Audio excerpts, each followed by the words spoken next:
It's time for the Spoony One! Wrestling Show! It's time for the Spoony One! Wrestling Show! Alright, welcome back to a special episode of Wrestle. As always, I'm covering the more major events of the year, most notably Undertaker, Wrestlemania. This is going to be a really, really weird episode. I know where to start, and yet I know where I shouldn't start, because it's all about the Undertaker. You know, it's going to be impossible to avoid spoilers, because I think everyone knows at this point, and I'm sorry this one was late, because as I post this, probably most of this video is going to be invalidated because Raw's airing tonight, but whatever, I'm going to talk about it anyway. So, I'm going to start with The Undertaker and then stop talking about The Undertaker because I want to recap the rest of the show. And yet, is there any point in talking about the rest of the show? I guess is my point, because when this show goes down in history, is anyone going to remember the rest of the show? You know? And that was what I was thinking about as I was setting up to record this, is, you know, I remember the rest of the show, but, you know, that's because I was making it a point to, you know, because this whole Undertaker thing is going to cast a pall over everything else that occurred in this show. Even the stuff that people were really enthusiastic about, the best stuff on the show, like including Daniel Bryan, you know, finally winning the championship. You know, the overarching storyline that was a year in the making, you know, overcoming all the odds, you know, the superhuman comeback that's usually reserved for John Cena, you know, overcoming ludicrous odds, you know, finally overcoming the Authority and all of Evolution, in a sense, which is probably going to reunite on Raw, and winning everything. And now I know what you're going to say, like, oh, we're going to remember, you know, Daniel Bryan's win for the championship. Of course, that was the best thing on the program, but that's not what people are talking about. All people are talking about is The Undertaker. And, you know, people are going to remember the win. It's impossible not to remember the win, because it was the end cap on the show. But what people are always going to talk about, what this show will be known for, what it will always be known for, the number one thing is The Undertaker. You're going to call it WrestleMania 30 is the year the Undertaker's streak was broken. They're not going to call Undertaker, you know, I just did it, Undertaker 30. WrestleMania 30 is not going to be the year Daniel Bryan won the championship. It's just not. You know, I hate to say it. It'll be the year Undertaker's streak was broken and Daniel Bryan won the championship. Everything else is overshadowed. So, it doesn't even matter. You know, I've heard people, hang on a second. You know, people are good show, bad show, you know, what you think and what I think almost doesn't matter. This is The Undertaker. All of it. At first I was going to say it's going to be the subject of debate for forever, but I don't think it really is up for debate. Opinions are polarized right now, and this is going to seem like a poor analogy at first, but when I explain it, it's not going to be. Trust me. This, to me, in my life experience, was a lot like Star Wars Episode 1. And let me explain this, because you're like, what the fuck? And I know. When I first got started, when I was writing movie reviews, I wrote for a comic book called Knights of the Dinner Table. And one of the very first things I wrote was a review of Star Wars Episode 1, The Phantom Menace. And when I went to see this in the theater, I absolutely hated it. Because I'm just that guy, I'm hardwired this way. I saw it and I was thinking critically about it. And when I saw it, I just saw right through it. I hated it. And what a lot of people don't realize or don't remember or choose not to remember is that when people saw The Phantom Menace for the first time in theaters, they loved it. They loved it. When you saw it in theaters, you loved it. And maybe you don't remember that. Like, for the most part, everyone hates it now. Right? You hate it now. Everyone looks back on those prequels and go, oh my god, those things were dog shit. Jar Jar Binks sucked. Everyone hated those prequels. Now, everyone talks about George Lucas, like he's a fucking idiot. He ruined Star Wars. Blah, blah, blah. Everyone hates it. No. Back in the day, when Phantom Menace came out, everyone loved The Phantom Menace. Critics, movie critics, Roger Ebert, all the major critics highly reviewed The Phantom Menace. People walked out of there completely satisfied with The Phantom Menace. When I published my Phantom Menace review in that comic book, I got hate mail. A lot of hate mail. Overwhelming amounts of hate mail. And I destroyed The Phantom Menace in that review.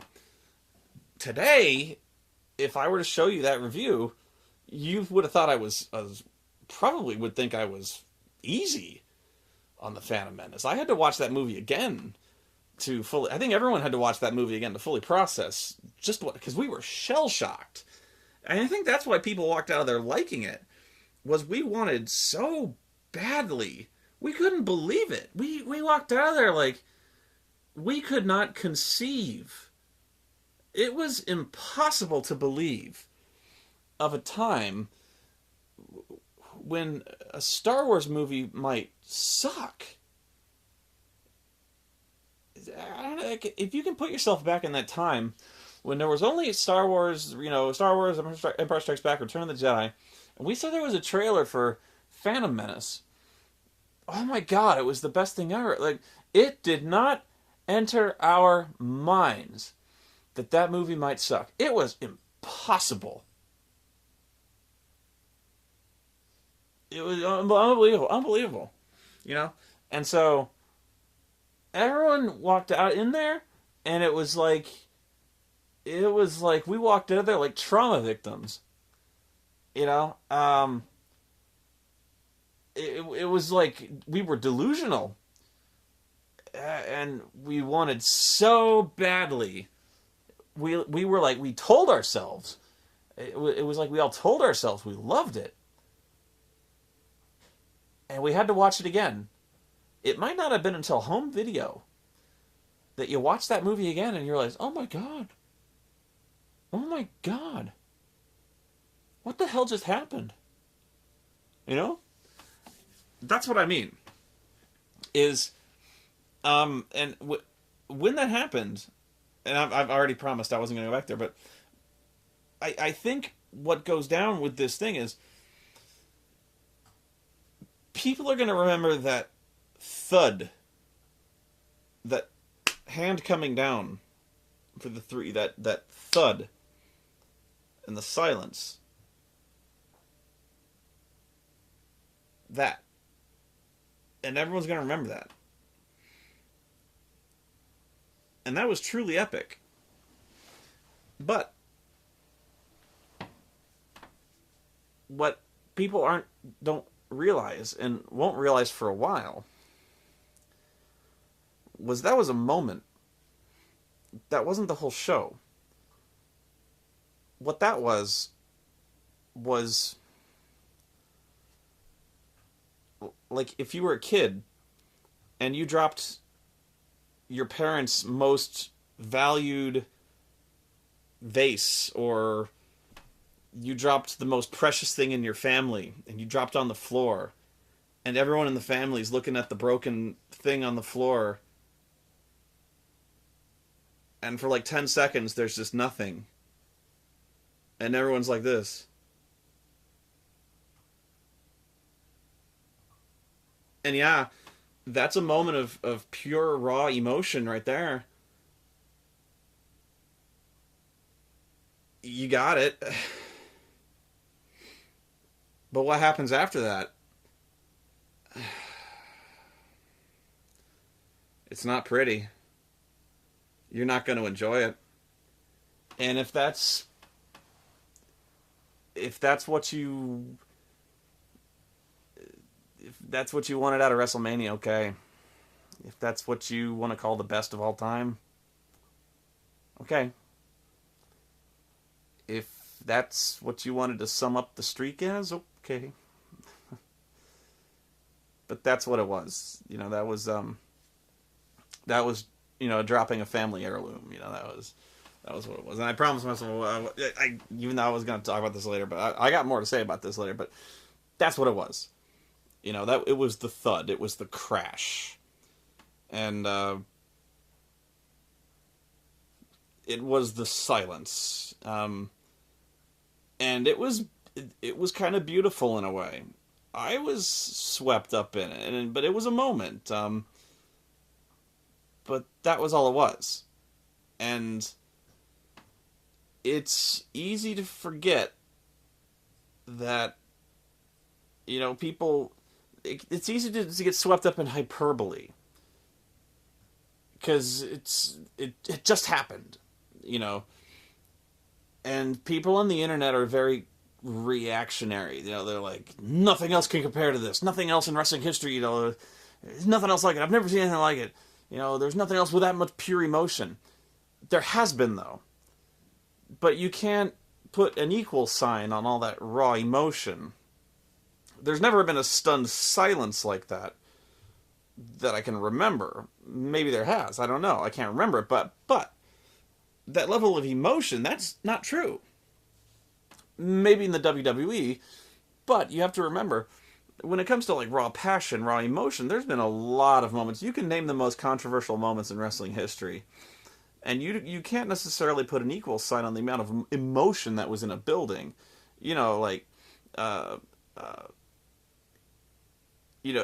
Montreal, for instance, Hogan's betrayal and forming the NWO. They were pelting the ring with garbage at that point. Oh shit, but there's a lot of moments like that. I was talking on Twitter, and there was a list a mile long of moments that were going on that were astounding. That had crowds just either stunned or excited. Good moments, positive emotions that had the crowd on their feet and celebrating. Hogan slamming Andre. That was a moment that was brought up in this very show. That was a major that formed the battle royal here. That moment was one of the most uplifting, exciting moments in wrestling history. That wasn't a stunned silence. That was one of the loudest, most raucous, overwhelming, excited. Nobody had done anything like that. Nobody had seen anything like that. That was amazing. Everyone was happy. Everyone was on their feet. Hulk Hogan fucking slammed onto the Giant. Holy shit. That could not be done. Nothing had ever been seen like that. Hulk Hogan, the most popular, larger-than-life superstar, aside from Andre the Giant, had picked up Andre the Giant over his head and fucking slammed him and won the World Heavyweight Championship. He'd picked up the 8th wonder of the world and won. That was emotion. So before you engage in hyperbole and tell me that was the most emotional moment in wrestling history, don't think. Now, in terms of like tragedy, even then, you got to think about that. WWE, well, perhaps. In your lifetime, perhaps. But there's been longer streaks when you think about it. Again, maybe not WrestleMania, but there's even been guys on this show with longer streaks, like Bruno Sammartino, when he lost against Koloff. That guy had been undefeated for a long time. And he had never lost until he lost to Koloff, which was a huge, huge controversy. I mean, that was a catastrophe. That guy was unbeatable. We're talking this guy hadn't lost in like decades. He was on that guy. This guy was Superman, right? The world was. This rocked the world, and I wasn't alive back. I wasn't alive. I'm guessing most people in watching this were not alive. I cannot conceive of this. You can't, but like, just imagining this when you, I don't even know how long, but I think it was like 20 years or something like this. When you just step back and think, like, and this isn't just WrestleMania. This is all time. Like, his entire career, like, never losing at all. Ever, like, his entire record, like, not losing. Now, it's, again, apples and oranges. He didn't wrestle on, like, Raw every week on TV. But career, he could not be beaten, but this guy was world famous. And he lost. And I believe he was quoted as saying, like, when he had lost for the first time, he thought he had gone deaf from the silence that followed. That sounds familiar, doesn't it? So, this has happened before. And it was indeed powerful. So, what does that say about this show? Let me come back to this. Because there's a lot of factors at play here. And a lot of it revolves around A lot of it revolves around Brock Lesnar. And the timing of it. And what this means for the future. So let me come back to this and talk about the rest of the show. But again, I wonder what the point of it is. But let's talk about it anyway. First, there was the pre-show. Which, as is often the case, one wonders why they bumped this to the pre-show in the first place, because it really was one of the best matches on the entire card. Which was the tag team, the tag team title match. Usos, Real Americans, Ryback and the Matadors. The Matadores. Those guys have really stagnated. How sad is it that the most over members of the Matadores is the Mini, the Torito, the Bull? Wow, that's yeah, not good. Not good. I wonder, I haven't been to a WWE show, but I wonder if they've actually started selling little plushies of Torito. I'm guessing not, but they probably should split off Torito and have split up the tag team, because Torito is stagnating with the Matadores. Why are Ryback together?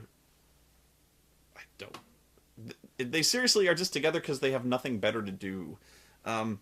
What's goofy to me is the Real Americans. They have split up now. They were always destined to split up at WrestleMania. But what was funny to me is ever since last year, WrestleMania 29 was playing on the network just before this one. Ever since Del Rio's babyface turn, the last year, the main event for the world title was Alberto Del Rio as babyface and Jack Swagger, who was still doing the Real American thing. The racist Real American thing.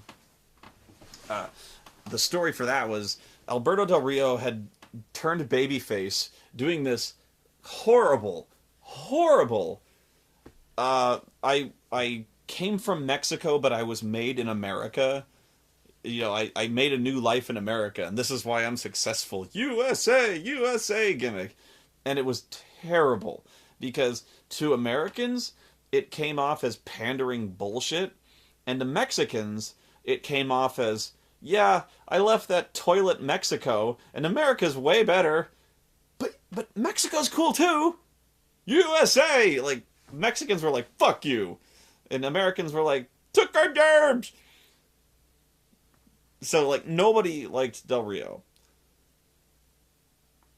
And it did more to turn Jack Swagger babyface than anything. So it was really weird to basically have Jack Swagger, the racist baby heel, be the babyface in that. And the real Americans have been babyfaces for the longest time, especially since they've given Jack Swagger the giant swing, which is just about the biggest babyface move you can give anybody, because people have been calling for it for like 6 months now.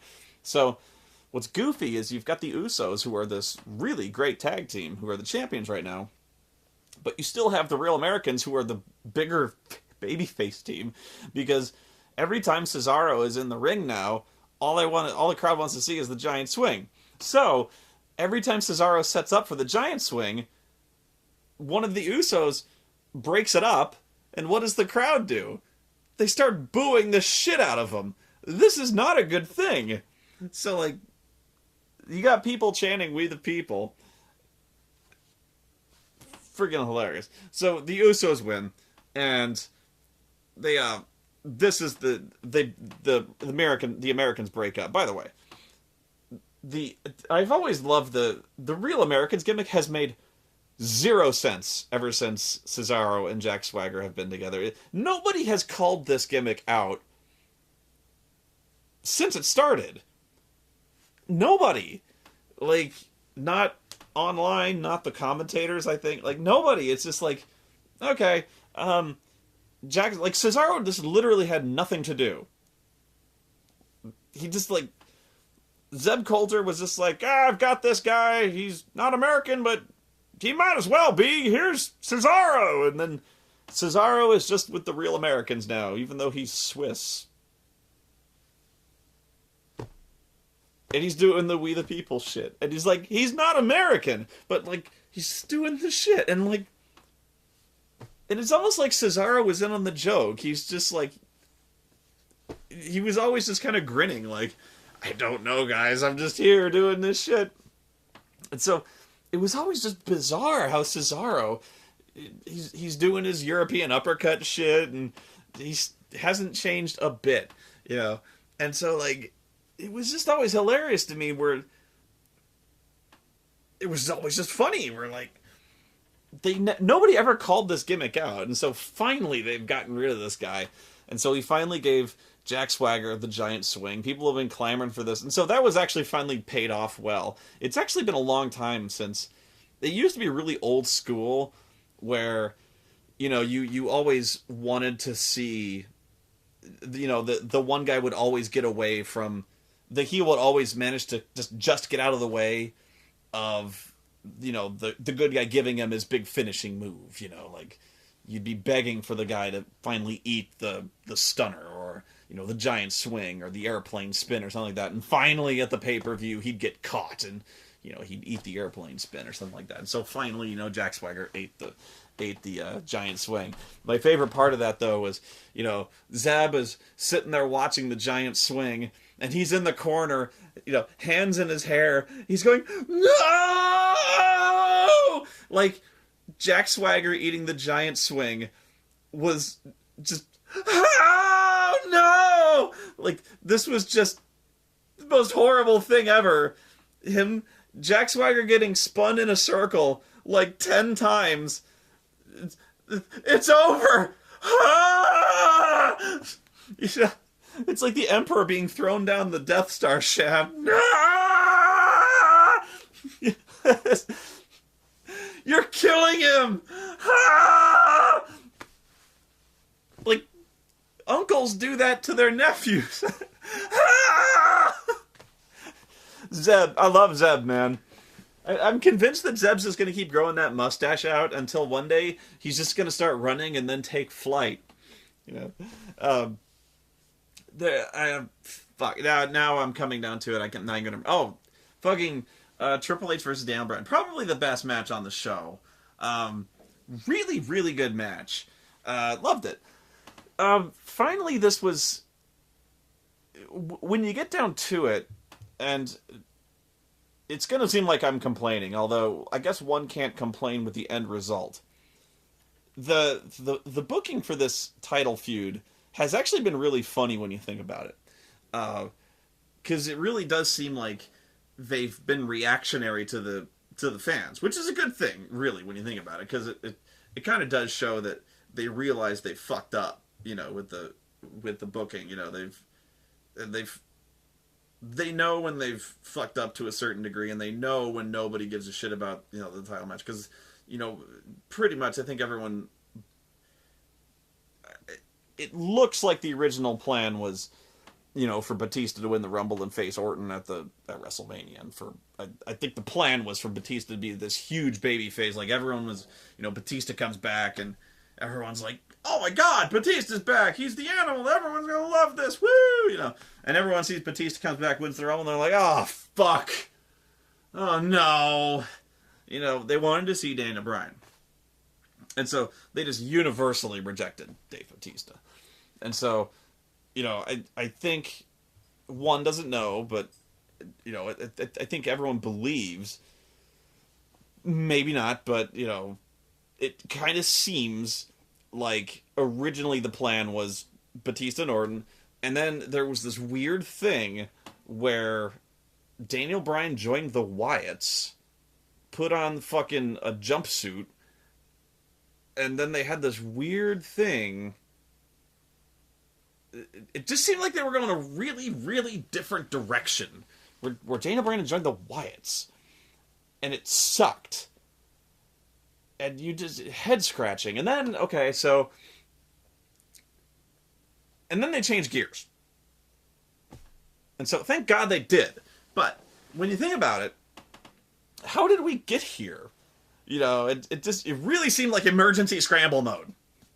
They were like, oh fuck it, we're gonna.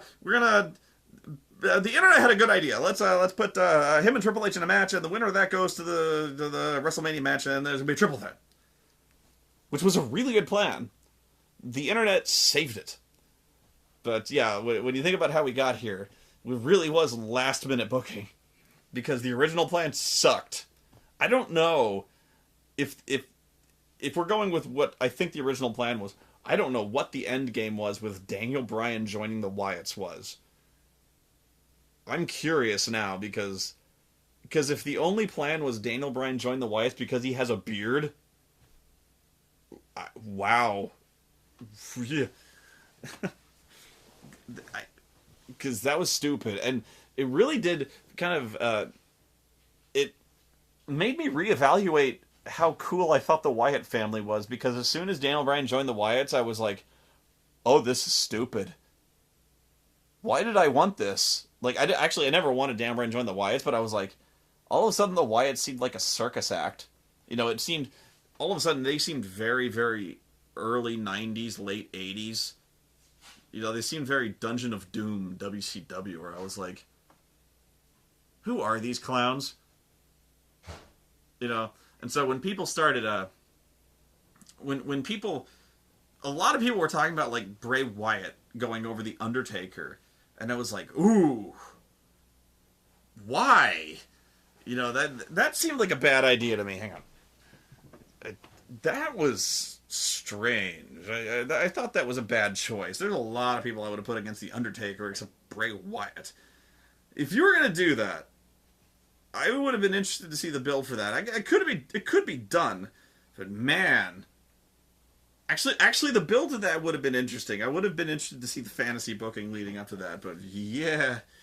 When Daniel Bryan joined the Wyatts, anyway. Really good match. Really good. My favorite part of the match, ironically, was... I always loved... Triple H had done this once before when he came to the ring dressed like Conan the Barbarian. This year he came to the ring dressed like Shao Kahn from Mortal Kombat. It was brilliant. He even came to the ring flanked by Valkyries. I was like, this is fucking pimp. I loved it. I was like, even April was saying, like, she said she would kill me if I ever did something like this, but I was like, I'm going to do Counter Monkey dressed like that from now on. So I got to do a Kickstarter for you to buy me a throne and fucking barbarian armor so I can do Counter Monkey dressed like Shao Kahn. And if you meet the stretch goal, I'm going to rent Valkyries. They're all going to be behind me like that? No. I won't really do that. But I always thought that was really cool. The thing was, I thought the whole spectacle of it was one of the few. I thought they really nailed the spectacle of the whole thing. People were like, when he did the Conan thing before, and when he did the Shao Kahn thing, people were laughing really derisively. Like, oh my god, this is silly. That's what I like about the whole show, is the theatricality of it. I really like that. Especially this year, what I liked about was they had so many of the wrestlers come out to live renditions of their music. Particularly Bray Wyatt, particularly Randy Orton. So many of them had their own, bands come out. I thought the Bray Wyatt shit was awesome. Great stuff. I love that. Anyway, I keep saying great match. A lot of fun. They did the right thing by putting Daniel Bryan over basically clean as a sheet. Loved it. Could have been better, actually. But I cannot complain about that match. Really good, although Spoony hates everything. No. Very good.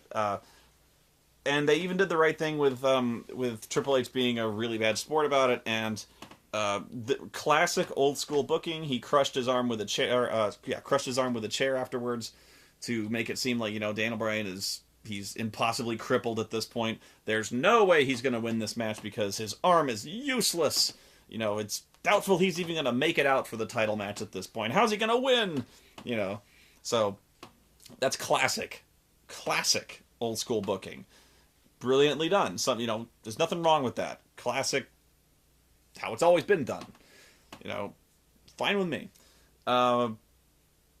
Before that, they had Hulk Hogan come out and flub lines. He's always going to do that, guys. Hulk Hogan is pretty much guaranteed every time he comes out he's going to flub some shit. He called it the Silver Dome. Who cares? Sorry, thirsty. Obviously. Rock Austin comes out. It just seemed like a waste of time. It was a big circle jerk. I was really disappointed that Hogan didn't get the stunner, although that was never going to happen. I doubt Hogan could even bend over that far to eat the stunner, and had he done it, his spine would have snapped and sand would have poured out. Although the one thing I was so surprised didn't happen was nobody ran into Hogan's fist. I was pretty certain that Miz was going to run out and say something stupid and then run into Hogan's fist. That usually happens most time when Hogan hosts something. He just kind of showed up and did his brother and then just kind of walked off. But I don't care. Really, for me, less Hogan the better. Anyway, I love Hulk Hogan. What? I still love Hulk Hogan. Of course you love Hulk Hogan. Everyone loves Hulk Hogan. The funny thing about Hulk Hogan to me is he's a cartoon character.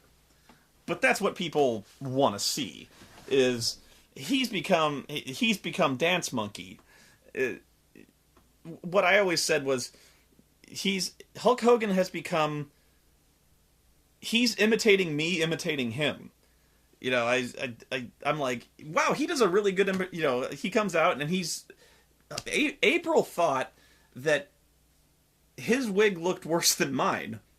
He's like, wow, his wig looks terrible, she said.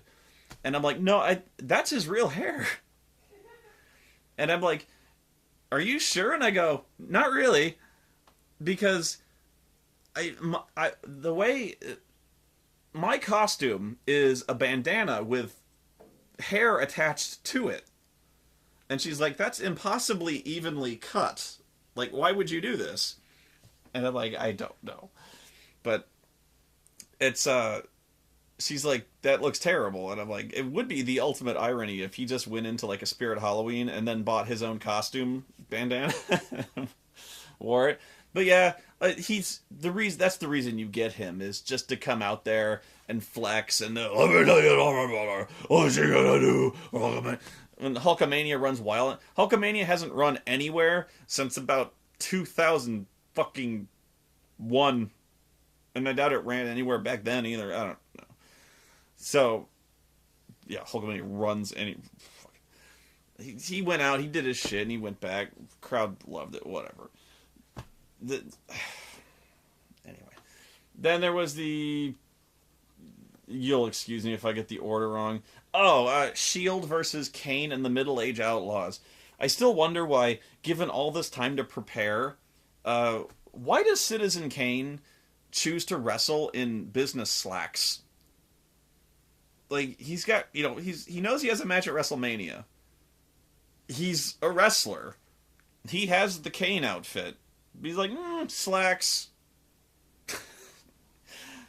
Is that just his thing now? He's like, corporate dress code. Got no choice. I forgot I was flying in, I forgot the Kane. I guess that's just his costume. Like, when you're Erwin R. Shyster, you're wearing the IRS outfit. When you're Citizen Kane, you're wearing the slacks. I guess that's it, right? You can't be the monster. Obviously, that's it, right? The Middle Age Outlaws do their thing. This must have been cut for time, but this was a complete squash match. I don't think they got a single move of offense in because the Shield fucking crushed them. This pissed me off because even had it been a back and forth match, this was a waste of the Shield. It was well done, but this was a waste of the Shield. Not only was there not a U.S. title match on WrestleMania, but you just had the Shield spinning their wheels. On WrestleMania, you had 3 of the best performers in the WWE beating up the Middle Age Outlaws. What the fuck? You wasted the Shield and the Wyatts. Do you see the problem here? 2 of the best teams currently operating in the WWE right now. I wonder what they could have been doing at this moment. I don't know, guys. Maybe they could have been wrestling. Instead of beating up fucking Billy Gunn and a Road Dogg. Or, how about they do that, and maybe Dean Ambrose could have wrestled Kane? Just wild fucking thought. This was a waste of time. The only memorable thing about this was that you got to see Roman Reigns just run wild and Superman punch people, and they hit a double triple power bomb. Figure that one out, which is just fun to say. They hit a double triple power bomb. They had triple power bombs, and there was 2 of them, and they double triple power bombed. It's pretty fun to say. So yeah, they got crushed.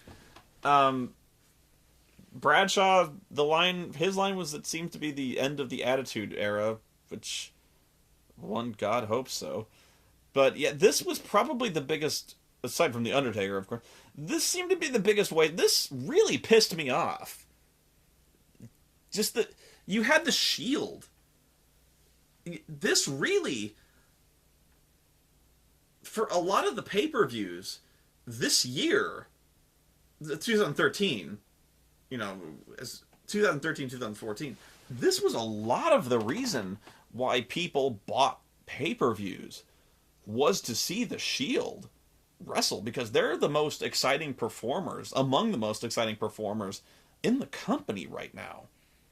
And you threw them in there against Road Dogg and Billy Gunn?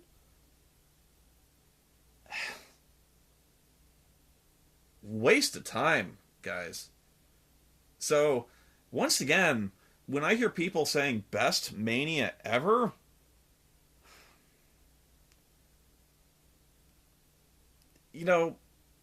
I gotta raise issue with that. If only because of the wasted potential. I could have... Real Americans and Usos was okay. It was good. It was really good, actually. But you could have put Shield in there. I would have done Shield versus Wyatt. In fact, that would have been a really good match to set up. That would have been a really good feud to set up for WrestleMania. I'm not saying that the feud versus... I'm not saying Shield versus Authority was a bad way to go. But the Outlaws? I don't know, man. The Outlaws being the hired guns of the Authority was the wrong way to go with that one. So, Then we're going to the Andre the Giant Battle Royal.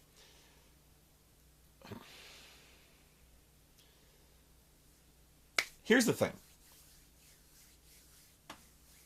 The right guy won, and by the end it was a lot of fun.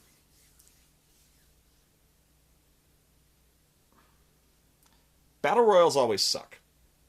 They always suck. Now I know what you just said, because I heard you just now. But Spoony, what about the Royal Rumble? I love the Royal Rumble. I just heard you say that. The Royal Rumble sucks. I know. It sucks too. But I watch the Royal Rumble every year too.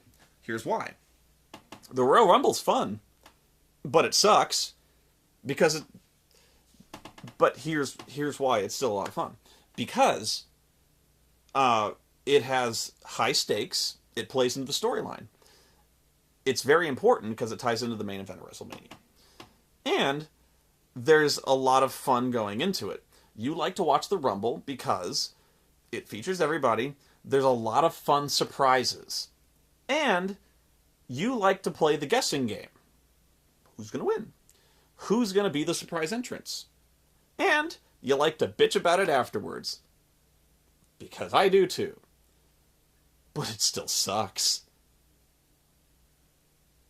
Am I lying? Come on. It sucks and you know it. All battle royals suck. So did this one. They all suck until they come down to the last 5 or 6 guys, when it pretty much turns into a standard wrestling match. So did this one. So it came down to the final group of guys, and it was okay. So, fucking Fandango was there. Fucking Fandango sat there on the outside of the ring. I don't know what the fuck he was doing, twerking or some shit. He seriously spent like 3 minutes on the outside just going like... The fuck was he doing? I hate fucking Fandango. Dolph Ziggler. To this day, I have no idea why people like Dolph Ziggler. They're like, but Spoony, he's such a good worker. No, he's fucking not. Dolph Ziggler is not a good worker. Dolph Ziggler is fucking insane. Here's why you think Dolph Ziggler is a good worker. Dolph Ziggler bumps his fucking ass off. That does not make him a good worker. That makes him out of his goddamn mind. That makes him concussion prone. That makes him injury prone. The reason you think he's a good worker is because he bumps like a fucking maniac and he makes other people look really good. That also means he's going to be near crippled in about 506 years. But nobody likes to work with him because he works way too fast. He's also really dangerous. And he's not that good. Sorry, guys. He's not that good. And he's never going to go anywhere. So you might as well shut the fuck up. And he spends this battle royal, the babyface Dolph Ziggler. He spends this battle royal, most of it, clinging to the bottom rope like a coward. There's almost always one guy who spends a battle royal doing this, and it's usually the heel! But now babyface Dolph Ziggler, the show-off, by the way, show-off, usually a heel gimmick. No, always a heel gimmick. No, the babyface show-off spends the entire battle royal clinging to the bottom rope like a coward. I don't even know. But he gets thrown out. He loses. Imagine that. But what should have been a really memorable WrestleMania moment was really incredible, but was overshadowed by the Undertaker thing, was Cesaro fucking hauling up the Big Show and fucking slamming him over the top rope. It was fucking incredible. Really, really great moment. And when you think about it, something really appropriate, poetically appropriate to the Andre the Giant thing, somebody picking up the biggest giant in the WWE and slamming him over the top rope. Fucking impressive. Cesaro is a freak, man. A fucking freak when it comes to strength. This guy is godly. So this guy really had two huge moments when it came to WrestleMania. He had three really. He got to swing. He got to swing Jack Swagger. He swung the shit out of Kofi Kingston, and he got to fucking slam Big Show over the top fucking rope. Again, this is where I have a problem with the Undertaker thing. That big moment will almost never enter the discussion when this pay-per-view is brought up. People aren't going to remember. Hey, you remember WrestleMania 30? Oh, yeah, that one where Cesaro fucking body slammed Big Show over the top rope and won that Battle Royal? Nobody's going to say that. Not unless they're discussing this pay-per-view in extraordinary detail. They're going to talk about The Undertaker. It's a real bummer. It's a real bummer, because that was an extraordinary moment. And I know people are going to argue, oh, I remember that. I'm going to remember that forever. No, I'm sure you're going to remember it, but nobody's going to talk about it. That's not going to make any highlight reels. It's just not. And it's sad. But that was going to happen. The thing is, that was going to happen no matter what. Anytime Taker was going to lose, it was going to overshadow anything that happened that pay-per-view. Okay? So don't get me wrong when I say that it was the wrong year or it was to Brock. Whatever year Taker ended up losing, forget the entire pay-per-view. Forget it. But again, I'm going to come back to that. So that was that was one of the many problems with Taker losing, was you've just eclipsed the entire pay-per-view. Okay? So you've got a major problem right off the bat. You got a big problem. But, okay, so that's the Andre the Giant thing. Really, really fun ending, clusterfuck match, but it's a battle royal. It's, by definition, a clusterfuck. It's just... The reason I say they suck is because for the better part of 5-6 minutes, it's a clusterfuck. You've got 30 guys, something like that, in the ring, and it's just a mess. I don't know what I'm saying. I don't know. They're just it's just a bunch of thrashing limbs. There's no point in watching anything. They're not doing anything. They're just like, they're just pushing against each other. There's a bunch of chops being thrown. Nobody can take any bumps. Nobody can throw anyone anywhere. It's just a bunch of people playing grab ass until somebody gets, until it narrows down to about 3/4 of the field being gone. It's stupid.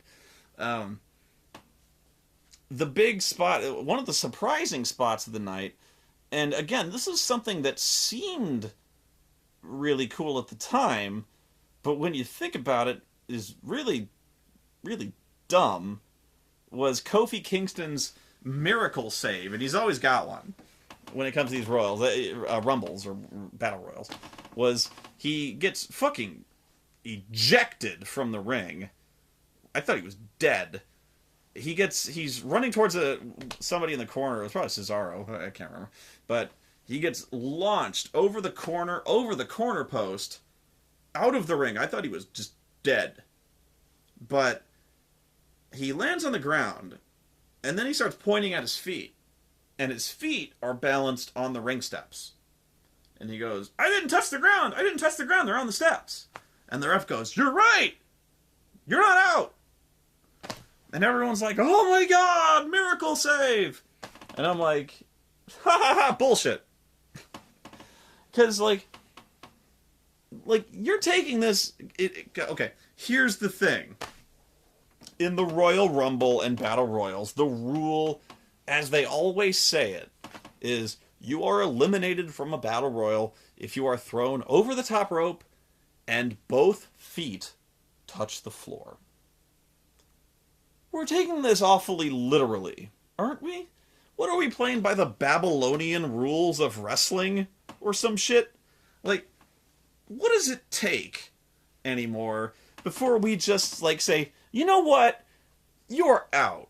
Like, he was thrown over the top rope, his head, ass, back, arms, every part of him except his feet were thrown out of the ring and collapsed on the floor. But, oh, his feet were in the air.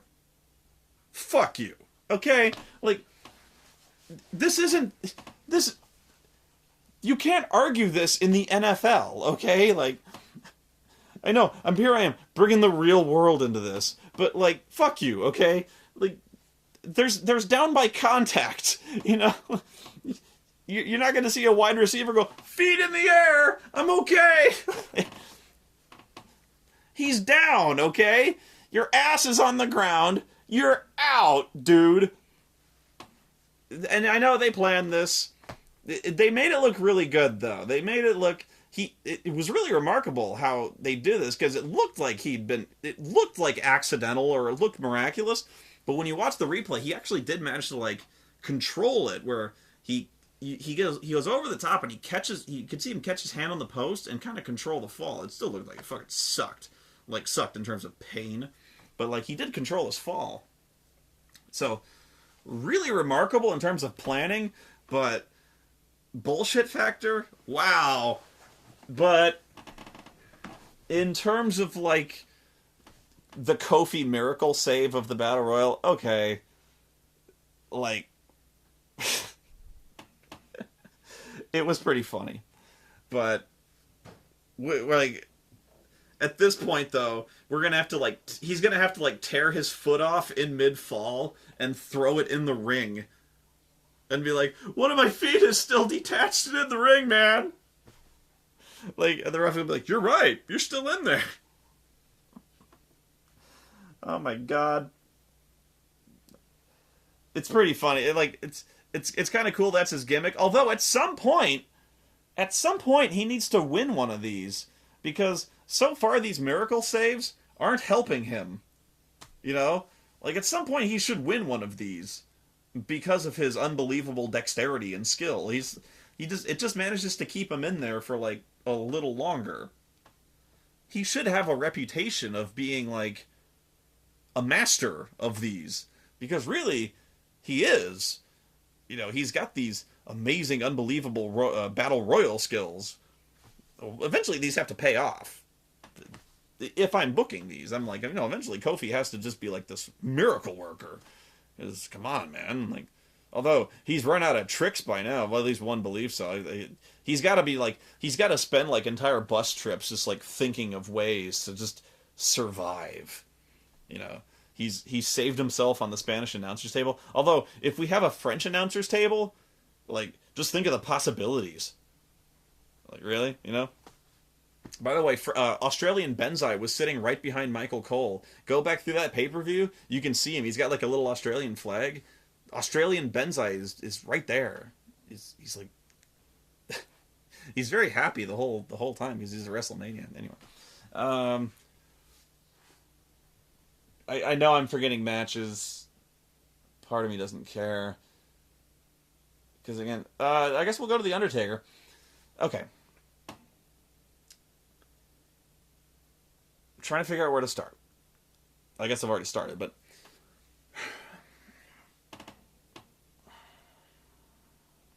can of worms. Big can of worms.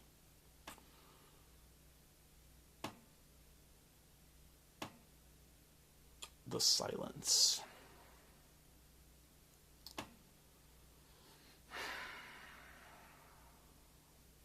Okay.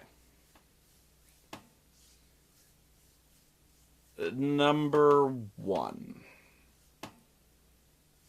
One of the big problems that people had was that was Brock the right guy? If Undertaker was going to lose to anybody, was Brock the right guy? No. No, he wasn't. There's a lot of speculation that, Undertaker chose. I imagine that of course, that if Undertaker was ever going to lose, that Taker would choose who he would lose to. And I get that Taker would probably choose a guy with legitimacy. Because if anyone has legitimacy, it's fucking Brock Lesnar, a former UFC heavyweight champion. In real life. Yeah, shit, yes, Brock Lesnar would tear that old man into pieces and eat them. Of course he would. Fuck, man, it wouldn't even last 30 seconds. He'd tap that old fucker out and rip his arm off and beat him to death with it. But in the terms of, in the context of WWE, we're talking Undertaker, who is literally a wrestling zombie who can emit lightning and fire from his hands. Was Brock Lesnar the right guy to do it? We have to consider the future.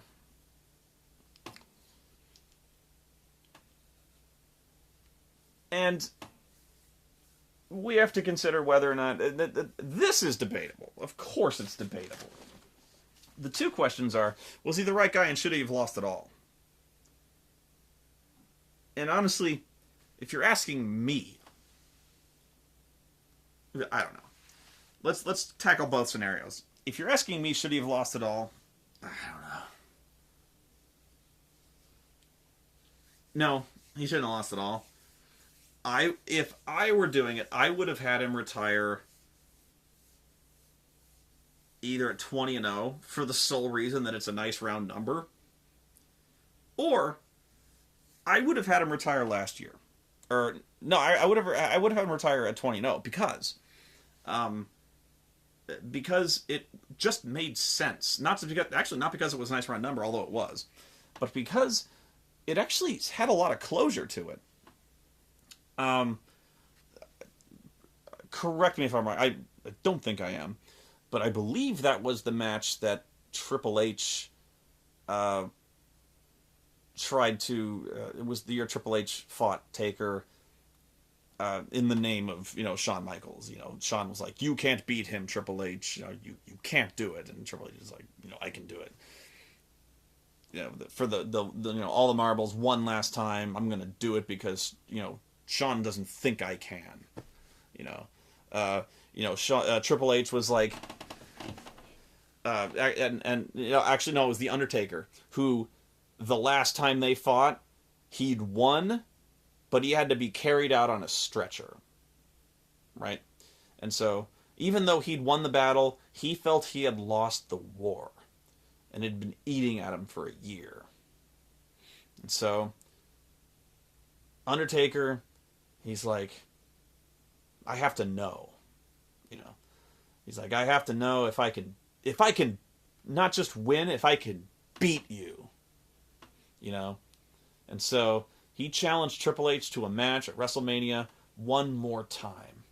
And so, the question of that match was that, does he still have it one more time to beat him? Because the question there was, he's getting old. He is old, Time is catching up to The Undertaker. It's caught up to him. But Triple H, he's still Triple H. He's still this beast. He's still, just look at him, And Triple H is still strong. He's still going strong, and he's right. He's right. Triple H just got caught. He got caught in that submission and he tapped out. But Taker, he looked like an old man. He looked like an old broken man getting carried out of that arena. He was on a stretcher. And I don't know, man. I don't think he can do it again. In fact, I don't think he can do it again, And so, Triple H, he wouldn't accept the match at first because he's like, if we do this again, I'm going to hurt you. Because this time I'm not going to hold back. Before I took pity on you, I held back because you're an old man and I just didn't want to hurt you. Yeah, you caught me, But that's because I respect you. If you really want this, I'm gonna kill you. You know, and if you're gonna this time, if you want to beat me, you gotta kill me. So like this time, like you were like, this was gonna be the end all be all of matches. And so by the end of that, the Undertaker won. Shawn Michaels was the referee. There was this big question of, was this, some kind of secret plan for Shawn Michaels to, because Shawn Michaels had been beaten twice by the Undertaker. Was Shawn Michaels holding a grudge, or was he working with Triple H to screw the Undertaker because he was holding it? Was he holding it personally, or was Shawn Michaels angry at Triple H because he didn't want to? Did Shawn Michaels not want Triple H to do what he could not? So there was that big question of conflicted loyalties or petty grudges. So, you had that question. But by the end of it, you had this resolution. There was a winner, and at the end of it, you had these three legends on top of the stage. Undertaker had gone 20-0, and these guys were battered, bruised, broken, and they were on top of the stage, just like, arms over each other, just like tired, beaten. And it was the end of an era. It had that feeling about it.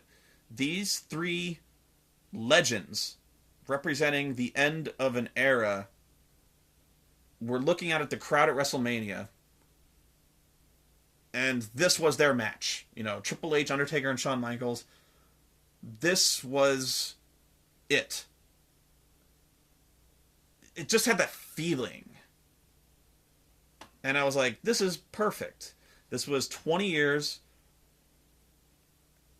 This is the right match to go out on.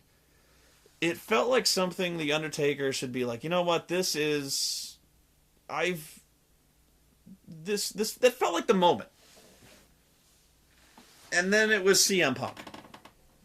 I was like, nobody really thought, it was just a weird opponent. Paul Bearer had just died, and the feud made no sense. It felt forced. It was forced. All of a sudden, CM Punk was making fun of Paul Bearer because it was so easy to get. It was so easy to get sympathy for the Undertaker. It was so easy to make CM Punk the bad guy because he's obviously making fun of Paul Bearer because it was so easy. He's dead, and I'm glad he's dead, and oh yes, we're gonna cry, Undertaker. It was so easy for CM Punk to seem like a bad guy, but the thing is, it just reeked of desperation. It was pathetic. Nobody bought it for a second. It was so obvious. It smacked of poor writing, because it was poor writing. And the worst thing about it was, the worst thing about these pro wrestling things is when you can just tell it's writing. Don't get me wrong, again, we know that this is scripted, but when you might as well just hand the audience the script, and it might as well be written in crayon, we just tune out. And you're just like, when Paul Bearer died, we're just like, oh my god, they're gonna make this part of the storyline, aren't they? And they did. And we're just like, oh shit. And it just like, when CM Punk was announced as the opponent for The Undertaker, nobody thought that he had a chance. Because it was such a mismatch. It just didn't look like the kind of match that anybody really wanted to see. From a physical standpoint, they just didn't look compatible as opponents. It just didn't look right. And I don't think anybody in the world thought that CM Punk could really beat him. And he didn't. I just don't think it was... It was one of those matches that didn't really have any drama. And I'm sure you disagree with me. It came off weak. At least to me. And then there came this one. And this was another one where the build just came off weak. They built this one completely wrong. Even as far as, and this is one where nobody thought that Brock Lesnar could beat The Undertaker. Myself included, nobody thought the entire time. I'm talking to April, 100% certain. I'm telling her, there's no way Brock Lesnar's going to beat The Undertaker. I'm talking to her like some condescending boyfriend explaining football to his girlfriend. You know? Like, there's no way that Undertaker's going to beat Brock Lesnar. There's no way. He's not the right guy. It's not the right time. You know? And then, 1, 2, 3. And I'm like, there's no way Undertaker's going to...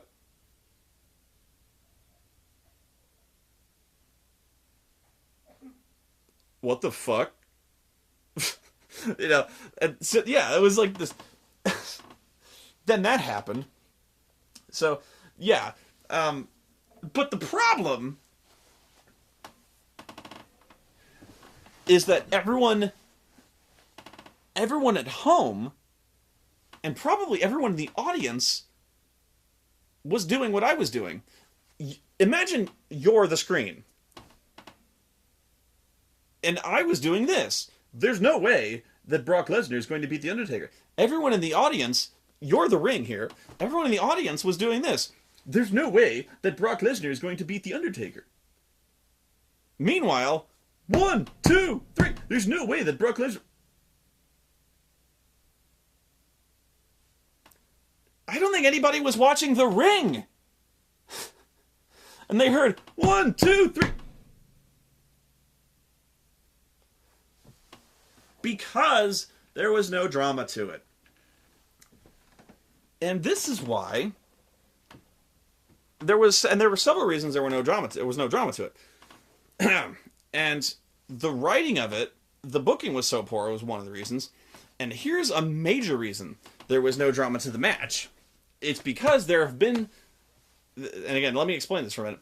There have been too many Undertaker streak matches.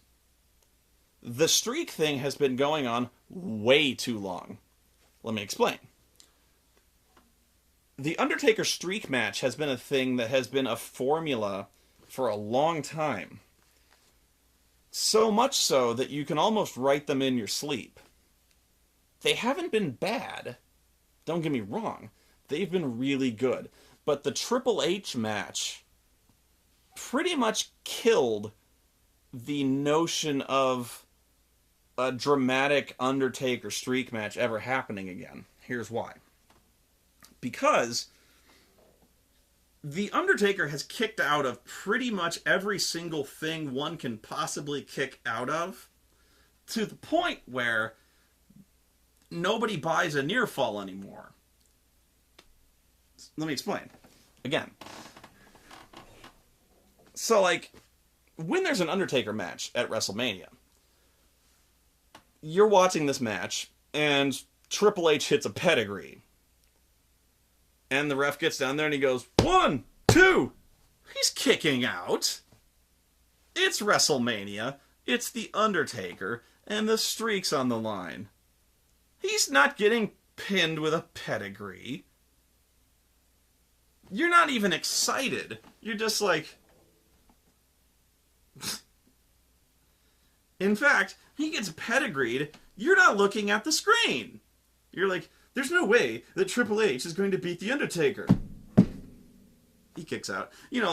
So, the second pedigree, the first time it happened, you're like, oh shit, that's the second pedigree. Oh, good. But that was like 5 years ago, maybe, So, then things start getting interesting, But the first time Undertaker chokeslams Triple H, you're not looking at the screen. Because Triple H is kicking out of the first finishing move. The chokeslam isn't really a finishing move, even. Not at WrestleMania. So, you might be interested... With Triple H, you might be interested in the match, because Triple H is kind of an A-list player. But, like, it's just not going to happen with the first finishing move. Because it's kind of become a WrestleMania standard. But, with the streak on the line, the first, even the second finishing move, they're going to kick out of it. And this has been going on for so long that it's not even interesting anymore. So you follow? So basically, the streak thing's been going on. There's no drama to it. To the point where, in the last Triple H match, they were kicking out of fucking nuclear missiles. Like, pardon me. Triple H, pedigrees, choke slams, they were hitting each other with each other's finishing moves, like, twice. Like, he'd pedigree the guy twice, and this is where it was really getting dramatic. This is where it was getting awesome. It was like, Triple H pedigreed the guy, he pedigreed the guy again, and everyone was like, he's kicking out of that. And then, he fucking, he did another really cool move. He tombstoned him, but before he did that, he didn't choke slam him, but I think he hit like a power bomb. And then you're like, ooh, that's interesting, but you knew he was going to kick out. And then, the big moment was he tombstoned Undertaker. And then you're like, oh my god, he might actually kick out. He might actually oh, thank god. That was the third one was the tense one. You know, actually, I think the third one is he might have hit him with a hammer, but at some point he got hit with a sledgehammer. And that was the big one. That one was a little tense, but you were like, he's kicking out. But then he got hit with a tombstone, and you're like, oh my god. Oh, thank god. You know, the tombstone was intense. But then the Undertaker managed to pull it out, hit his own tombstone, and then, boom, 1, 2, 3. But they hit each other with like 4 finishing moves, if not more. And so they hit each other with like 2 of their own, and then 2 of each other's. So like, with the Undertaker, with the streak on the line, finishing moves all over the place. The first 2, not even in question, getting kicked out of. So like, by this point, we have seen so many streak matches, it's boring. And I know what that sounds like. From me. I know that seems like maybe entitlement. That might seem like I don't like wrestling. That might seem like I'm blasé. It might seem like I'm demanding. I don't know what that seems like from me. But I guess what I'm saying is,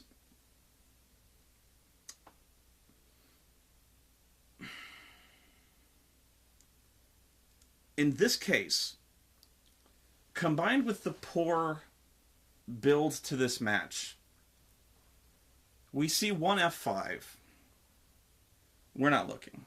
You know, the match was terrible.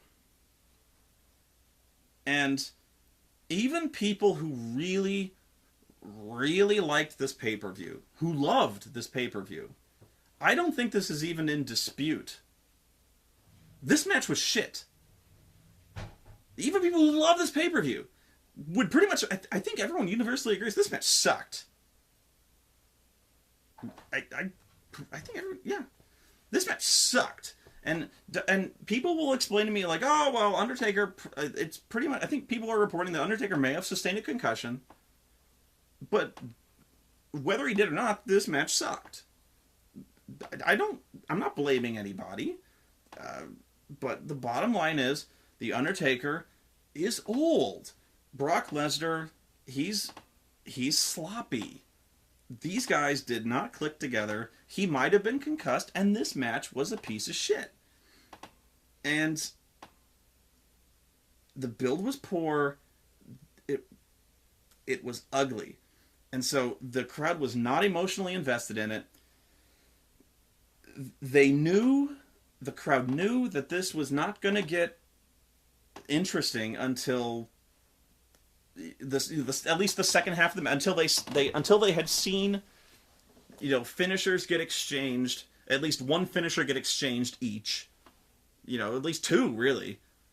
So, they didn't think Brock was going to tap out, either time he was locked in that submission. Not at least not the first 2 times, maybe the third, but the first 2 times they were like, nah, not looking. But they just didn't care about this match. even if they love the pay-per-view, this isn't what they paid to see. Bottom line, in hindsight, this may have been ground-shaking. This was, in hindsight. But when they bought this pay-per-view, this is not the match they paid to see. Far from it. At all. In fact, this is one of the least looked forward to Undertaker streak matches that I can ever remember. By far. So, stunning to me. So yeah, I think it's a combination of all those things, and the formula of the Undertaker type of WrestleMania match was really what contributed to the shock of the finish. And I really think a big part of what contributed to the stun factor of the end was I think a lot of people weren't even looking. Myself included. I was barely... I think I had just turned to look at the screen when the referee's hand hit 3. And when it happened, I thought it was actually handled rather brilliantly. I thought this was done well by the WWE. Because they let it fucking sting. Just like... Because it hit, it crashed. It crashed like silent. The silence just crashed. But like, it was just like, 2, and my painting fell down. But like, the hand, it was like, I wrote a Facebook post where I was like, and then silence, there was silence, and it was beautiful. And it was. But like, and people post that picture of the guy, the black guy with the bug eyes, but what I remember was the silence, because his hand hit the 3, and it was like there was no music and there was no bell. At least there might have been, but I don't remember it, because who remembers the bell? I remember the silence, because the hand hits 3, and it's like the ref. I don't think... the ref didn't call for the bell. Because it's like the ref couldn't believe that his hand had fallen. It's like... And it's like his hand had killed sound. And it's like he was looking at his hand like, what have I done? Like, you know... It was unbelievable. So, like, everyone... I was literally just telling April, like, there is no way that Undertaker's going to...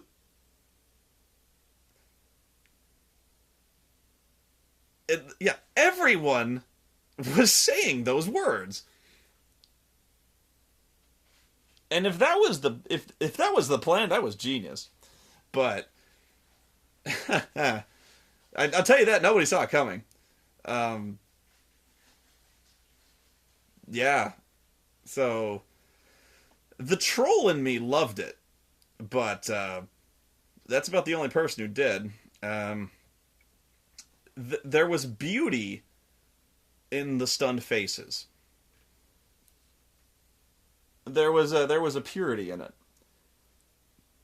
So I know, believe it or not, I know why so many people consider this one of the greatest ones ever.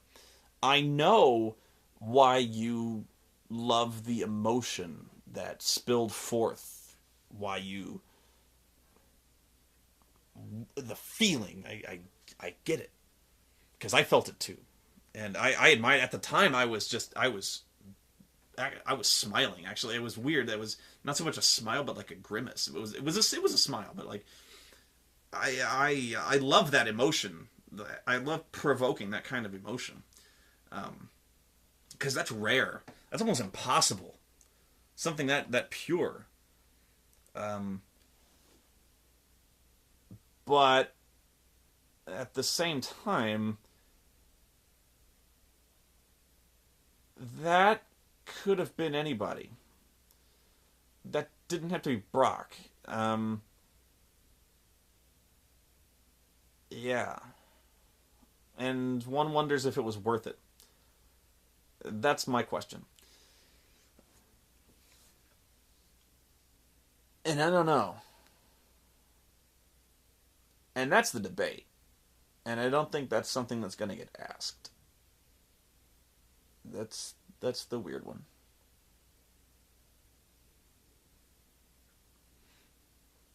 But yeah, that silence was something.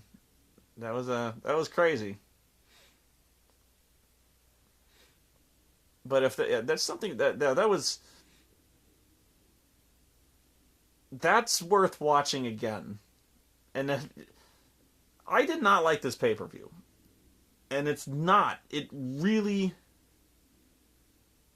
despite all the shit I've ranted about, and I've ranted a while, I don't know how long, but I've ranted a while, it is not because The Undertaker lost. It's because I really question the fallout. I question the damage that this will do. I question the cost. I question.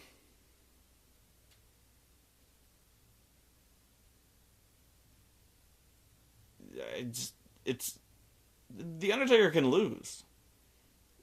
He can't. There's ways to end the streak. That's fine.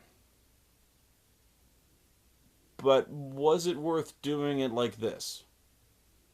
I don't think so. No. And I think that's why a lot of people are upset. In fact, I'm certain of it. Would I have ever done it? No. But that's not to say I would have been unhappy to see it end. I could have thought of a lot of ways for it to end. So, yeah, don't tell me that I'm upset because Undertaker lost. I'm not. I just think it could have been handled a lot of different ways. And you could have had that moment. You could have had that silence. You could have had that surprise. And you could have had it with a lot of different people. And now there's still problems inherent with that, in the sense that what I said before about it still would have overshadowed completely. It would have eclipsed everything else that happened in that WrestleMania. Because one way or the other, seriously, the last couple of WrestleManias, the main event has not been the world title matches. It's been the streak. Because nobody's cared about the world championships. The world championships have been essentially worthless. Even today, it's not about the world title. Daniel Bryan winning the world title. Who gives a shit? It's not about him winning the belts. They're not talking, when Triple H and the Authority or whatever, they're not talking about winning the title. They're talking about the face of the company. Daniel Bryan can't be the face of the company. The belt is a toy. It's the gold star. It's the cowboy hat. It's the stick of truth. Whoever holds the stick of truth. It's whoever gets to do commercials. Whoever gets to go on Regis and Michael, or not Kelly and Michael. Regis and Michael. Whoever gets to show up on talk shows. The belt is. Who cares about the belt? That's what I mean. Face of the company. The WrestleMania main event's been the streak until this year. And nobody cared about it this year until now, when it's over. So, yeah, weird WrestleMania.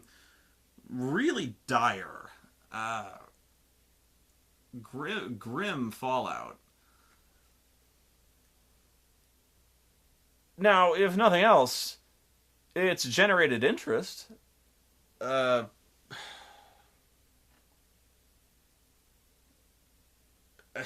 It's got you thinking, doesn't it? Definitely drawn outrage. Polarizing. It's time will tell. I just am of the I'm of the opinion people are going to turn on this one.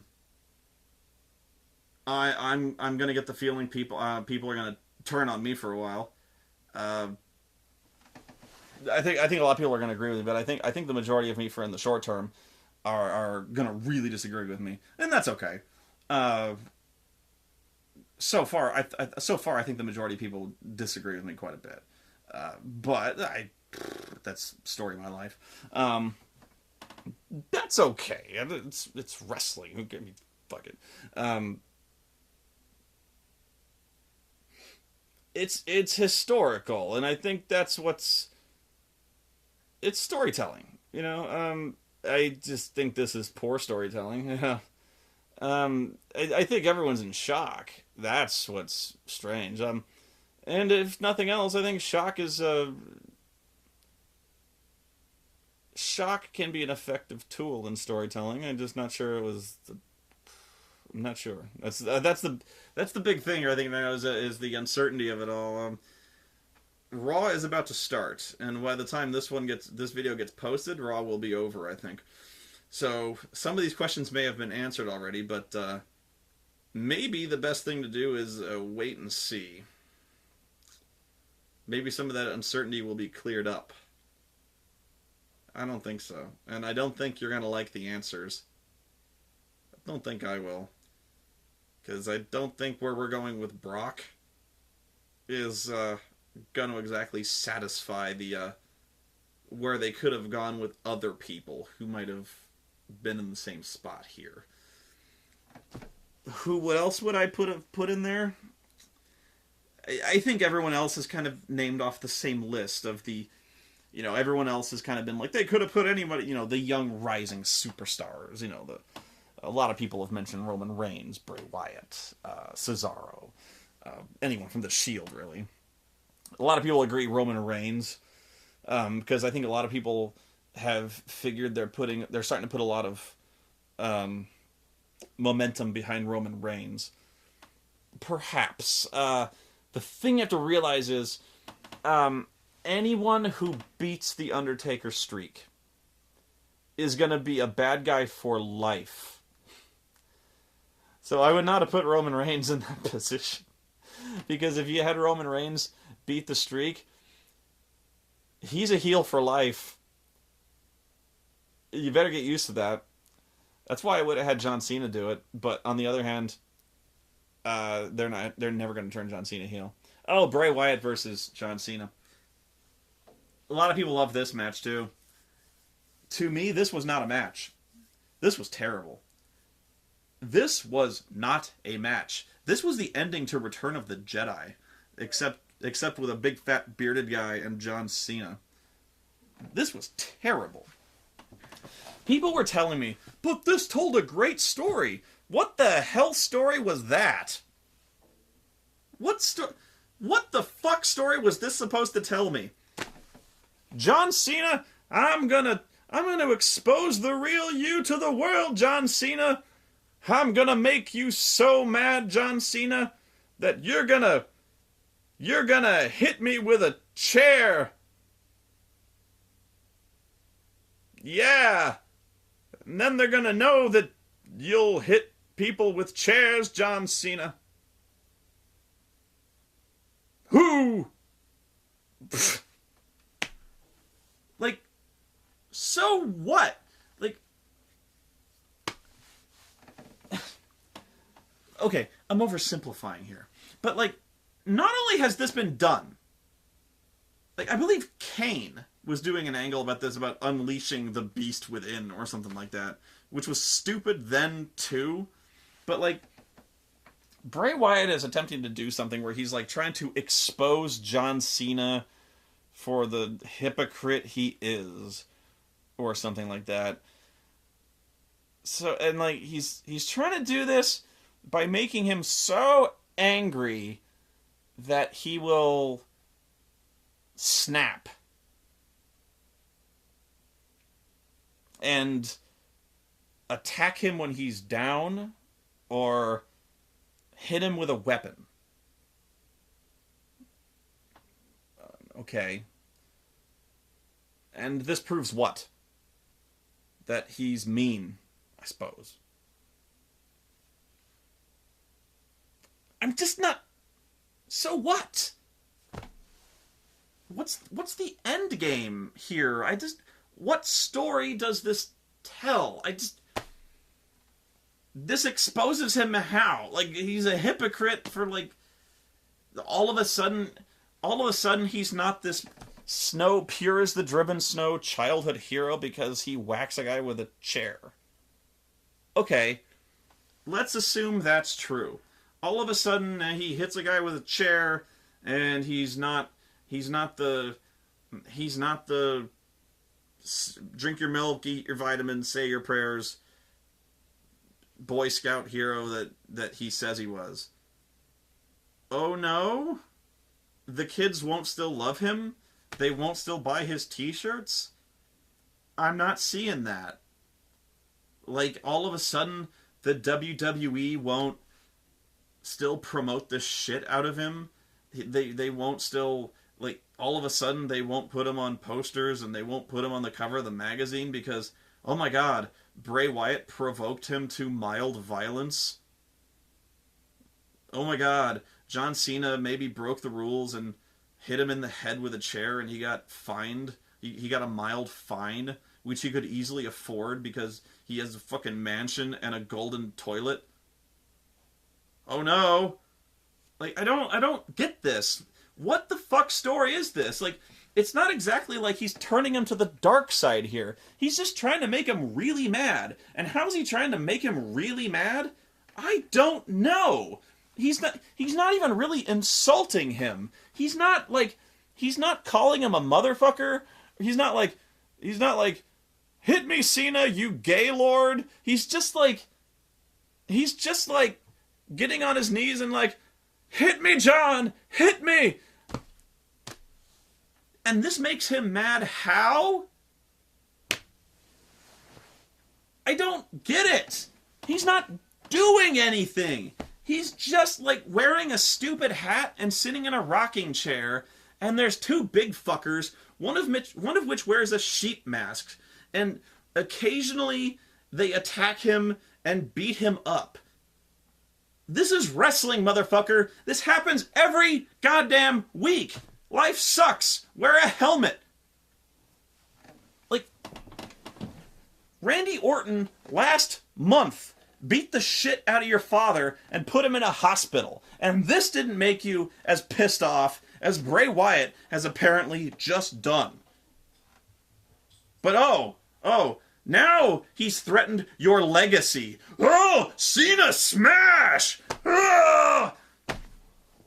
Now he's about to murder this guy with the steel ring steps. Now John Cena's really mad. Now he's about to commit fucking armed murder, like aggravated assault. Now he's got to be talked down from the edge of madness. Ooh, fucking legacy's at stake here.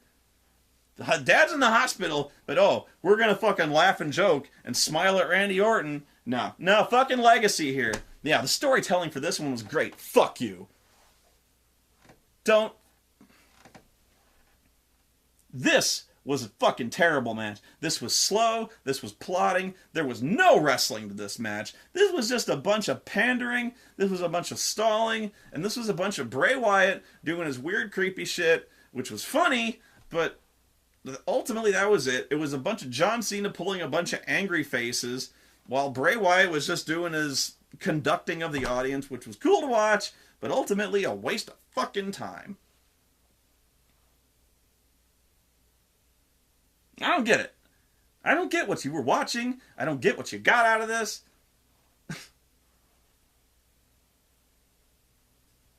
I'm just trying to figure out what...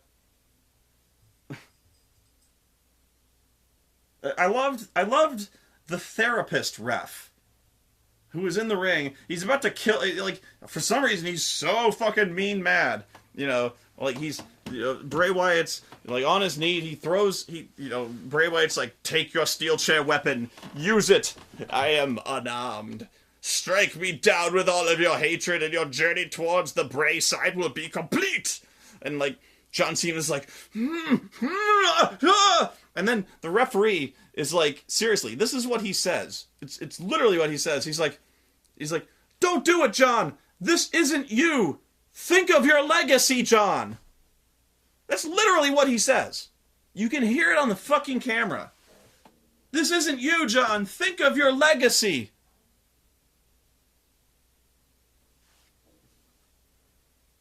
And it works. This talks him down. John's he seriously, he throws down this, he thinks of his legacy. And he throws down the chair. Actually, you know what? No, he doesn't. He doesn't do this. He's like, he takes a deep, he's like, you're right. You're right.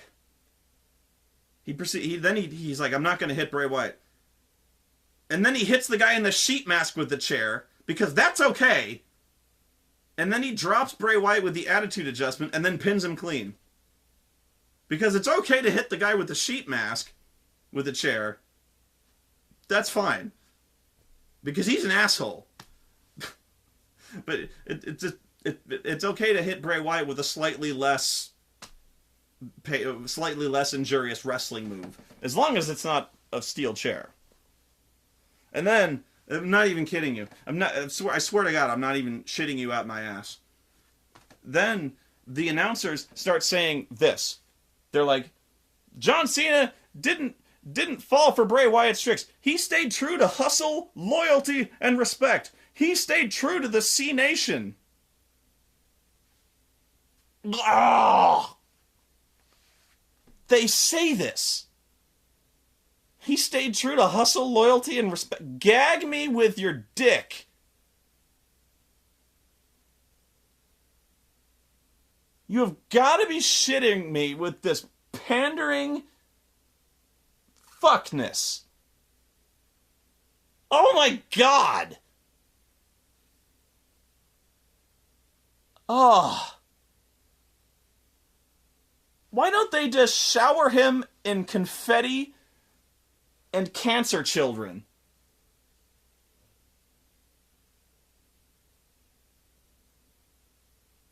I nearly puked all over the place.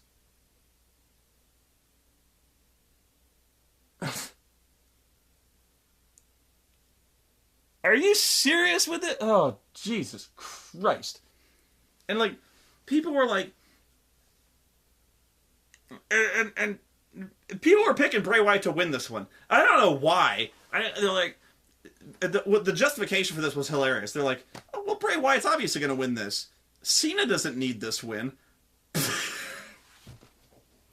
Yeah, Cena doesn't win this. Sorry, Cena doesn't need this win.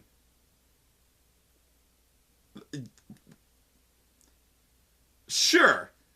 So he'll obviously lose this one. Yeah, an up and coming heel getting squashed by John Cena, utterly killing his momentum. I may faint. Oh my God. Cena doesn't need this win. Why would he win? I don't know. Could it be because he's John Cena and they will just put money on the safe bet? Jesus Christ. It's WrestleMania. John Cena's going to win. And don't tell me, like, well, he lost to The Rock. It's The fucking Rock. And besides that, they were betting on the rematch, and he was always going to win the rematch. Jesus Christ, guys. Don't be fucking ignorant. That match was horrible. It wasn't even a match. It was a fucking extended Raw segment. God damn it. The only good part about that match was the fucking entrance from Bray Wyatt. And it kept pissing me off because the fucking Wyatts could have been in a match with the Shield. I've gone on about that already. Fuck's sake. Oh. I don't even know where...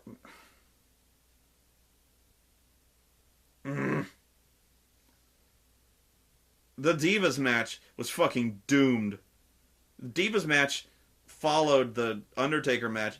Oh my god.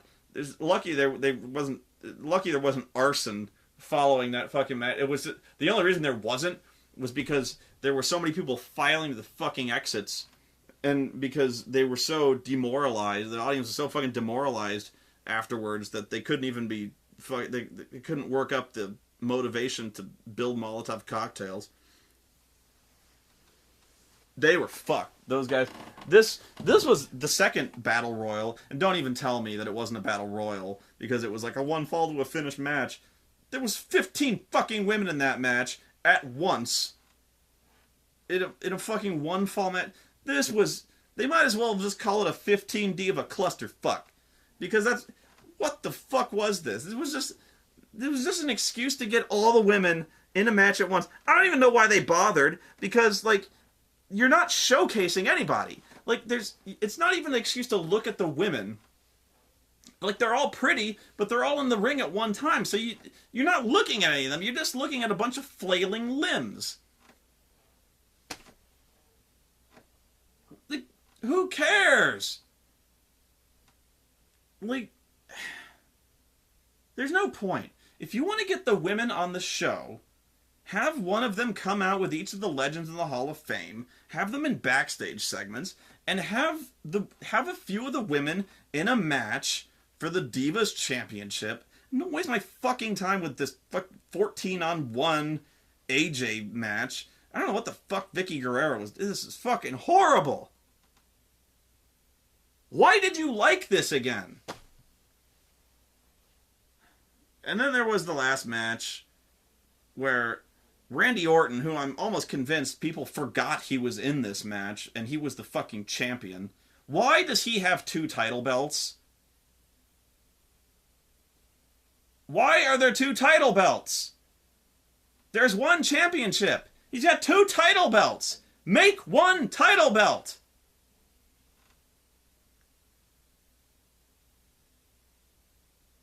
He had his band there, playing his music, which was cool. That was it. I can't remember if Dave Bautista fired his invisible machine gun. I don't think he did. I think he just kind of like squatted. I could have sworn I saw Batista's ball sack. I wish I hadn't. It scarred me for life. This match was pretty good. I didn't like it nearly as much as the first Daniel Bryan match. Mainly because, I don't know, this was another one that turned into kind of a clusterfuck at the end. I really hate the matches that just kind of turned into like big time interference matches where like everyone and their sister is interfering. You know, it's just like it's just there's just a bunch of interference going on left and right. So like, you know, it's a pretty good match. It's a really good match up until the ending, where like, you know, all of a sudden Triple H and Stephanie come down. They come through the ring. And then, you know, Brian's got it won. Triple H pulls the ref out, and you're like, oh, fuck, here we go. And then, you know, Stephanie's running interference and shit. And then all of a sudden, the corrupt referee. Heel referees are always stupid, by the way. The corrupt referee from before, Scott Armstrong, he comes in. And then, you know, Batista has the pin. And then Scott Armstrong, the corrupt referee, starts issuing a fair count. He goes, 1, 2, and then Brian kicks out. Like, if you've got a corrupt referee, fast count. But no, the corrupt referee had to do a fair 3 count. And I think even King was like, why didn't he fast count? And then Cole, this was fucking hilarious. Cole said this. He goes, well, I guess Triple H didn't want to make it too obvious that the fix was in.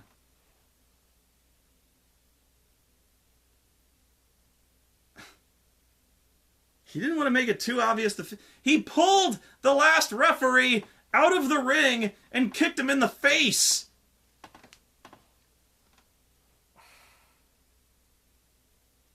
But he tells Scott, don't count too fast. I don't want to make it too obvious.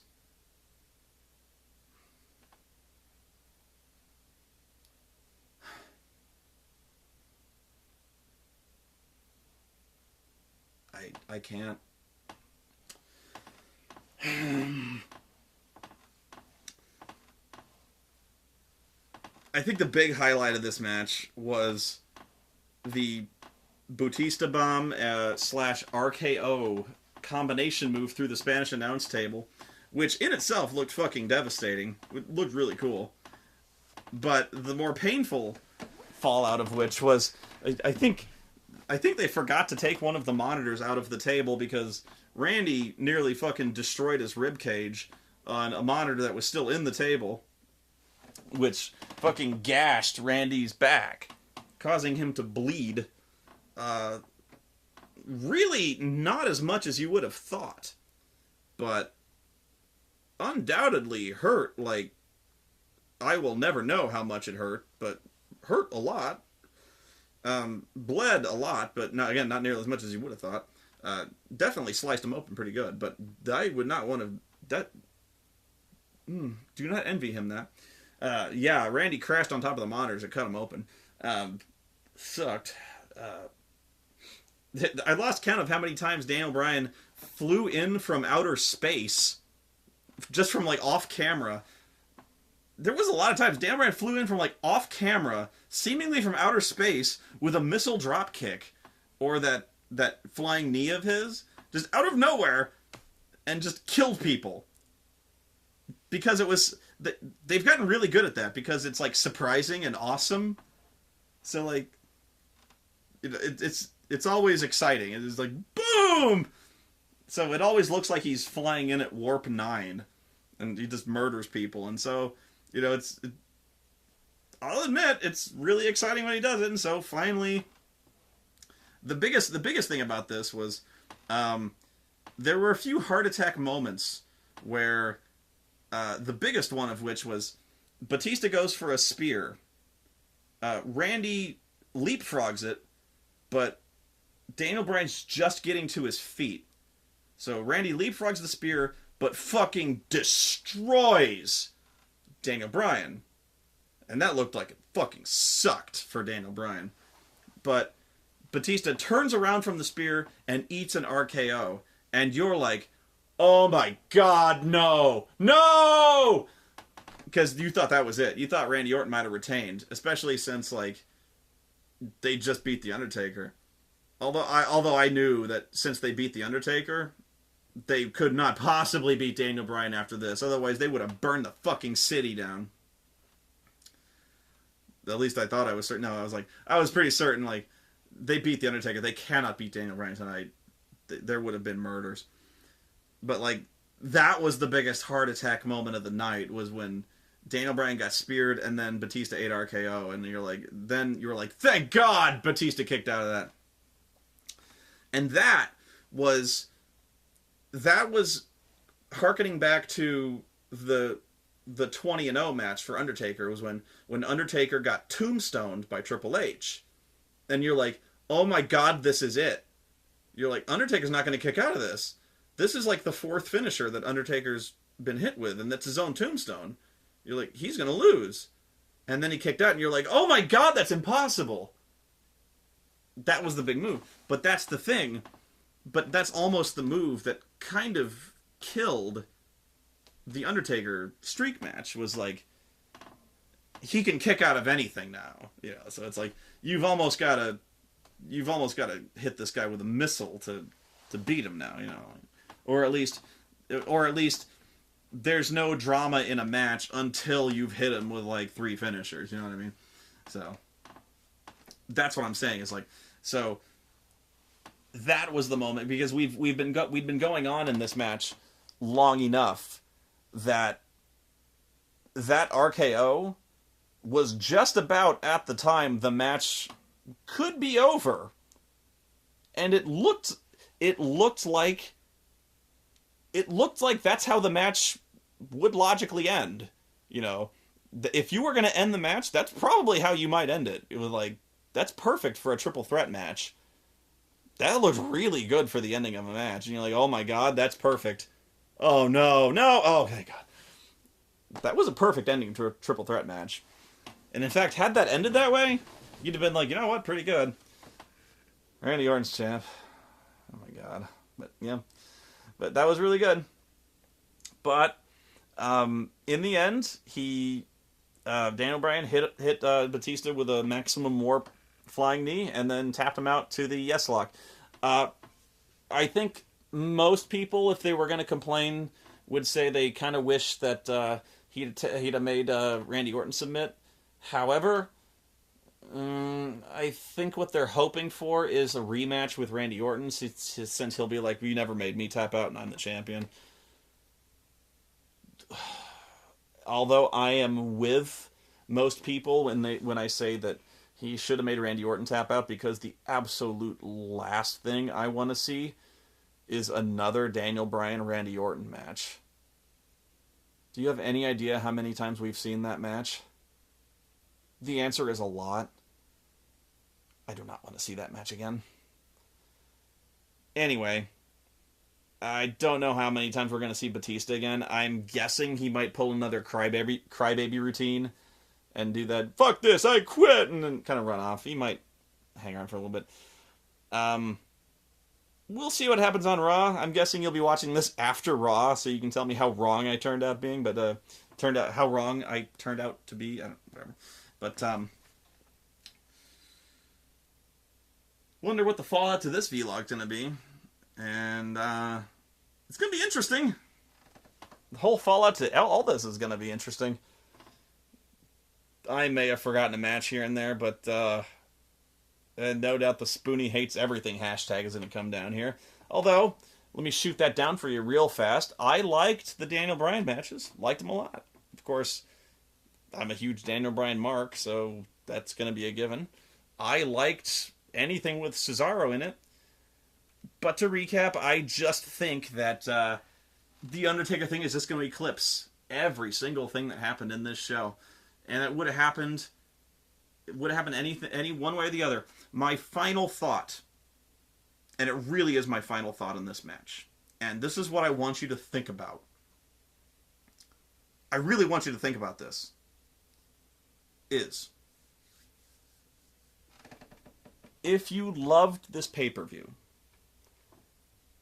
and I'm not trolling you, I'm really, really, really, really not.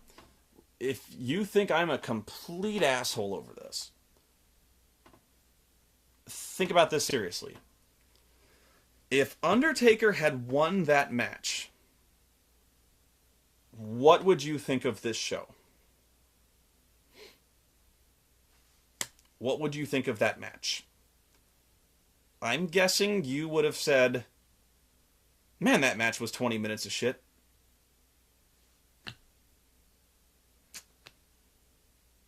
I'm guessing you would have said, "That was a pretty good pay-per-view." Randy Orton, I'm sorry, I'm guessing you would have said, "That was a pretty good pay-per-view." Daniel Bryan matches are really good. Fucking Undertaker match was 20 minutes of shit. But you would have said, "That was pretty good." But you wouldn't be saying best WrestleMania of all time. You wouldn't be saying, I saw, best WrestleMania in a decade. But you said, "That was pretty good." But don't tell me that Undertaker match was anything special, because it wasn't. It sucked. See you next time.